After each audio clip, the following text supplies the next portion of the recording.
লক্ষ্মীপুর একবারে সদরে, এটা হলো 5 নং ওয়ার্ড। আর এটা হলো যে এনামদিয়া সরকারি প্রাথমিক বিদ্যালয় এবং লক্ষ্মীপুর বালিকা বিদ্যা নিকেতন। এখানে প্রায় 800-র উপরে মানুষ এখন আশ্রয় কেন্দ্রে অলরেডি এসে পৌঁছেছে। গত পরশুদিন রাত্রে থেকে এখানে ক্রমান্বয়ে মানুষ আসতেছে। এখন অলরেডি এখানে মানুষ ফুলফিল এবং বিভিন্ন সংগঠন থেকে, বিশেষ করে লক্ষ্মীপুরের 5 নং ওয়ার্ড স্বেচ্ছাসেবী সংগঠন নামে একটা সংগঠন আছে এখানের, মেবি নামটা একটু ভুল হইতে যায়। 5 নম্বরের একটা সংগঠন এদেরকে খাওয়া দাওয়া, শুকনা খাবার এবং খিচুড়ি আয়োজন করে দিচ্ছে।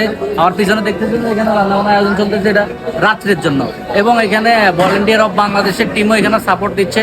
আস্তে আস্তে লক্ষ্মীপুরের নানান সংগঠন, নানান টিম, রেস্কিউ টিম বাইরে থেকে লক্ষ্মীপুরে আস্তে আস্তে আসা শুরু করেছে।